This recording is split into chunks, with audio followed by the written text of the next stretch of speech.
नमस्कार मु सुब्रजित पाल TR24 news आपण मानक स्वागत जनाऊँ। आमे आज आपण को एभली जगह देखाइबू जोठी कला साहित्य संस्कृति को बजाय रखिबा पाई एक नया ढंग रे कार्यक्रम आरंभ करा जायछि। आसंतु हमर स्पेशल रिपोर्ट को देखिबा। मु सुब्रजित पाल TR24 न्यूज आपण मानक स्वागत जनाऊँ। आमे आसी पहुंचीचु भद्रक जिला वासुदेवपुर ब्लॉक सुग पंचायत अधीन। ये दृश्य आपण को देखाऊँ। ये दृश्य होची भद्रकर माटी कला संस्कृति ऐतिह्यर माटी जार परंपरा कला देखा मिलूची। आमे आज एभली एक जगह आसी पहुंचीचु राज्य स्तरीय कवि और कलाकार महोत्सव चली आम गहन रे व्यंग कवि ठारू आरंभ करी कवि माने उपस्थित अच्छा, लेखक लेखिका माने उपस्थित अच्छा। आसंतु आमे तांकर प्रतिक्रिया नेबा। सर TR24 न्यूज को स्वागत। आपन परिचय? मु डॉक्टर अनिल कुमार दास। आज जो कवि और कलाकार महोत्सव रे आपण जने कवि हिसाब रे आसी उपस्थित अच्छा, ये दर्शक मान को कौन कह?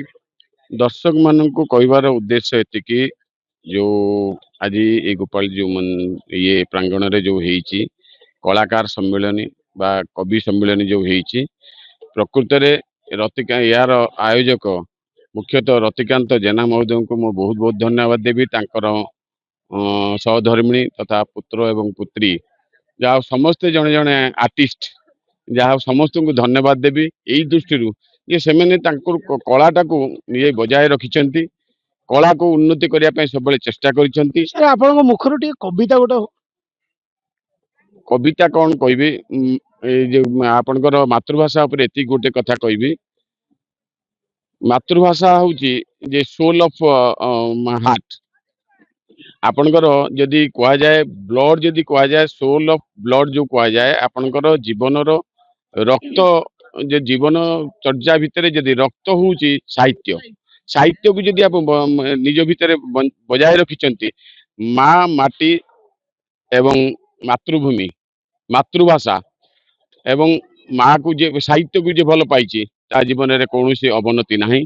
ता जीवन में ब्लड प्रेशर बा मु डाक्तर हिसाब से खाली कहि साहित्य को जे भल पाई सहित समस्त हित से करी निश्चित भाव तार डायबिटीज ब्लड प्रेशर कौन सी रोग हबार चांस नहीं। डॉक्टर अनिल दास जड़े डॉक्टर साहित्य को से एभली भाव में बाछि नहीं। वर्तमान बयस 62 वर्तमान से युवक साजिचंती जे कि साहित्य को जीवन में साहित्य को से निजर आत्मा सहित जड़ित रखिंट। वर्तमान आम पाखरे मैडम अच्छा सी जड़े एकाधार कवि। आमे तांको प्रतिक्रिया नवा। मैडम TR24 न्यूज को स्वागत। आपन परिचय? प्रथम TR24 न्यूज को शुभेच्छा अभिनंदन। मो होची मातृभाषा परिषदर सह संपादिका ममता रानी दास। आमको से माने सुग पंचायत अतिथि भाव में डाकी समस्त को आम कर्मकर्ता मान को धन्यवाद जनाऊँ। आमे देखिथुलु बहुत कविता आपन मुखरे अच्छी। आपन भी कविता एठी पढुथिले गोटे कविता रु पदे हो मु शिशु कविता टे कहबी। छोट छोट कढ़िया में कुनी कुनी तारका बगीचा रे हसुताऊ प्रजापति परिका आम देश गढ़ा हेबो आम कुनी हातरी देश पाई प्राण देबा देश पाई प्राण देबा आम कह साथी रे। सुंदर कविता शुणुले कुनी कुनी पिलांको उद्देश्य रे मैडम कविता जेते मनरे दुख कष्ट थाउ ना कहीं जदि आमे टिके कविता शुणी देचन ना मन पूरा प्रफुल्लित। आउ जने मैडम आम पाखरे अतिथि अछंती तांको प्रतिक्रिया नबा। मैडम TR24 न्यूज को स्वागत। आपन परिचय? प्रथमे मु TR24 न्यूज को शुभेच्छा जनाऊँ। मोर परिचय मु जने कवयित्री एवं समाजसेवी। मु आज ये कविता आसर को भल पाउची कहीं अन्यर हित साधन करुवा लोक हूँ साहित्य। साहित्य बिना आमर ପରିକଳ୍ପନା ନାହିଁ। ସାହିତ୍ୟ ଆମକୁ ଧୀର, ନମ୍ର, ଭଦ୍ର, ସ୍ନେହ, ଶ୍ରଦ୍ଧା, ଭଲ ପାଇବା ଶିଖେଇଥାଏ। ସାହିତ୍ୟ ଯାହା ପାଖରେ ଅଛି ସିଏ ଅନ୍ୟକୁ ଶିଖେଇ ବି ପାରିବ, ଶିଖି ବି ପାରିବ, ଶିଖେଇ ବି ପାରିବ। ସାହିତ୍ୟ ଯୋଗୁ ଆଜି ଆମର ପରିମାର୍ଜିତ ହବ ଆମ ସଂସାର। ଦର୍ଶକ ପାଇଁ ଆପଣଙ୍କ ମୁଖରୁ ଗୋଟେ କବିତା ବାପା, ମା, ଭାଇ, ଭଉଣୀ ସକାଳେ ସମ୍ପର୍କ ସୂତାରେ ବନ୍ଧା ହେଲେ ସମ୍ପର୍କର ମୂଲ୍ୟ କିଏ ବୁଝୁଛି? ସମସ୍ତେ ସ୍ୱାର୍ଥରେ ଅନ୍ଧା, ସମସ୍ତେ ସ୍ୱାର୍ଥରେ ଅନ୍ଧା। ଚିନ୍ତାଧାରା ମତ ନିଜ ସନ୍ତାନକୁ ବଡ କରିବାକୁ ବାପା ମା ପାଳ ଭୂତ। ଏଇ ତ ସମ୍ପର୍କ। ବାପା ମା ମାନେ ପିଲାଙ୍କୁ ଗଢନ୍ତି, ଜାଳିବାକୁ କୂଳ ଦୀପ, ଶେଷ ବୃଦ୍ଧାଶ୍ରମେ ଠେଲି ଦିଅନ୍ତି ସେ, ଢାଳି ନୟନୁ ଲୋତକ, ଢାଳି ନୟନୁ ଲୋତକ। ଧନ୍ୟବାଦ ମ୍ୟାଡାମ। ଦେଖନ୍ତୁ ମ୍ୟାଡାମ, ସୁନ୍ଦର କବିତା କହୁଥିଲେ ବାପା ମା ମାନେ ପିଲାମାନଙ୍କୁ ବଡ କରି ତାଙ୍କୁ ନୀତି ଆଦର୍ଶ ଶିଖାଇ ବଡ ମଣିଷ କରିଥିଲେ, କିନ୍ତୁ ଆଜିର ଯୁବପିଢି ମାନେ ବାପା ମାଙ୍କୁ ସର୍ବଶେଷରେ ବୃଦ୍ଧା ଆଶ୍ରମରେ ରଖିବାକୁ ପଛଉନାହାନ୍ତି। ମ୍ୟାଡାମ କବିତା ମାଧ୍ୟମରେ ବାପା ମାଙ୍କ କବିତା ଶୁଣଉଥିଲେ। ଆସନ୍ତୁ, ଆମ ପାଖରେ ଉପସ୍ଥିତ ଅଛନ୍ତି କଳା ସାହିତ୍ୟ ସଂସ୍କୃତି ପଣ୍ଡିତ ଦୈତାରୀ ମହାପାତ୍ର, ଯାହାଙ୍କୁ ଚର୍ଚ୍ଚିତ ଚେହେରା ଯେ କି ଶିବ ବାବା, ତାଙ୍କ ହସ୍ତରୁ 4000ରୁ ଉର୍ଦ୍ଧ୍ୱ ପୁସ୍ତକ ଅଦ୍ୟାବଧି ଲେଖା ସରିଲାଣି। ଆସନ୍ତୁ ଦେଖିବା, ଆମେ ତାଙ୍କର ପ୍ରତିକ୍ରିୟା ନେବା। ସାର୍, TR24 ନ୍ୟୁଜକୁ ସ୍ୱାଗତ। ଆଜ୍ଞା ନମସ୍କାର। ଆପଣଙ୍କ ପରିଚୟ? ମୋ ନାଁ ପଣ୍ଡିତ ଦୈତାରୀ ମହାପାତ୍ର। କଳାକାର ମାନଙ୍କୁ ଆଉ ସାହିତ୍ୟିକ ମାନଙ୍କୁ କଣ ସନ୍ଦେଶ ଦେବେ? ମୁଁ ଓଡ଼ିଆ, ମୋ ଭାଷା ବଢ଼ିଆ, ସତ୍ୟ ରହିବା, ଧର୍ମ ରହିବା, ନୀତି ନିୟମ ନିଷ୍ଠା, ଏତିନି କରଇ ପ୍ରତିଷ୍ଠା। ସତ୍ୟ ଧର୍ମ ରହି ଆମର ଆରାଧ୍ୟ ଦେବତା, ଜୀବନ୍ତ ଦେବତା, ଯେ ପ୍ରକୃତ ଦେବତା ସେ ହେଉଛନ୍ତି ପିତାମାତା। କାରଣ ପିତୃଣାଙ୍କ ନାମ ଦୟାନି, ଯସ୍ମତ୍ ସାୟଂ ପ୍ରାତନର ସପ୍ତ ଜନ୍ମ କୃତଂ ପାପ ସ୍ମରଣେନ ବିନଶ୍ୟତି। ଆପଣ ଜଣେ ଓଡ଼ିଶାରେ ଚର୍ଚ୍ଚିତ ଚେହେରା ଶିବ ବାବା, ଯେ କି 4000 ପୁସ୍ତକ ଆପଣଙ୍କ ହସ୍ତରୁ ଲିଖିତ ହୋଇଛି।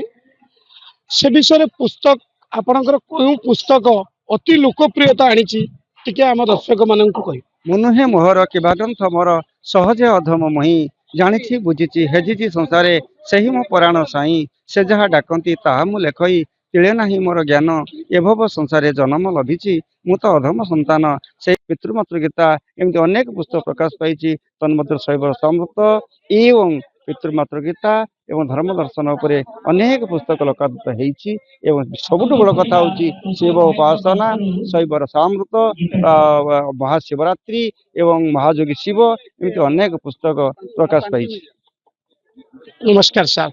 ଶୁଣୁଥିଲେ ପଣ୍ଡିତ ଦୈତାରୀ ମହାପାତ୍ର 4000 ପୁସ୍ତକ ଲେଖିଛନ୍ତି। ଓଡ଼ିଶାରେ ପ୍ରସିଦ୍ଧ ଦୈତାରୀ ମହାପାତ୍ର, ଯାହାଙ୍କୁ ଶିବ ବାବା ବୋଲି ପରିଚିତ ଭଦ୍ରକ ଜିଲ୍ଲା।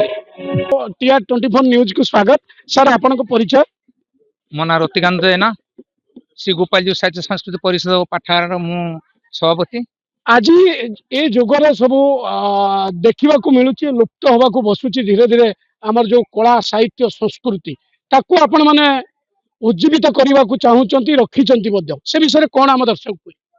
ମୁଁ ସବୁବେଳେ ଗୋଟିଏ କଥା କହେ, ବଣମଲ୍ଲି ବଣରେ ଫୁଟି ଝଡ଼ିଯାଏ, ତାର ସୌଭାଗ୍ୟ କେହି ପାଆନ୍ତି ନାହିଁ। କିନ୍ତୁ ମୁଁ ଚେଷ୍ଟା କରୁଛି ପଲ୍ଲୀ ଅଞ୍ଚଳରେ, ଗ୍ରାମାଞ୍ଚଳରେ ଯୋଉ କବି କଳାକାର ଅଛନ୍ତି, ସେମାନେ ତ ଆଉ ଦୂର ଜାଗାକୁ ନ ଯାଇପାରି ନିଜର ପରିଚୟ ଦେଇପାରୁନାହାନ୍ତି। କିନ୍ତୁ ମୁଁ ଏଇ ଛୋଟିଆ ଅନୁଷ୍ଠାନ ମାଧ୍ୟମରେ ମୁଁ ଆଶା କରୁଛି ସେମାନଙ୍କ ପରିଚୟ ମୁଁ ସମସ୍ତଙ୍କ ଆଗକୁ ନେଇ ଆସୁଛି।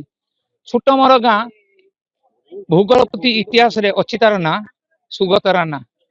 ସେଇଭଳି ମୋ ଛୋଟିଆ ଗାଁଟାକୁ ମୁଁ ଚାହୁଁଛି ଓଡ଼ିଶା ନୁହେଁ, ଭାରତ ନୁହେଁ, ଭାରତ ବାহিରେ ବି ପ୍ରଚାର କରିବା ପାଇଁ ମୁଁ ଚାହୁଁଛି। ମୁଁ ଏତିକି କହି ଶୁଣୁଥିଲେ ରତିକାନ୍ତ ଜେନାଙ୍କର, ଯେ କି କଳା ସାହିତ୍ୟ ସଂସ୍କୃତିକୁ ଜୀବିତ ରଖିବା ପାଇଁ ତାଙ୍କର ପ୍ରୟାସ ଜାରି ରହିଛି। ଭଦ୍ରକ ଜିଲ୍ଲାରୁ ସମ୍ବାଦଦାତା ସୁବ୍ରଜିତ ପାଲଙ୍କ ରିପୋର୍ଟ, TR24 ନ୍ୟୁଜ।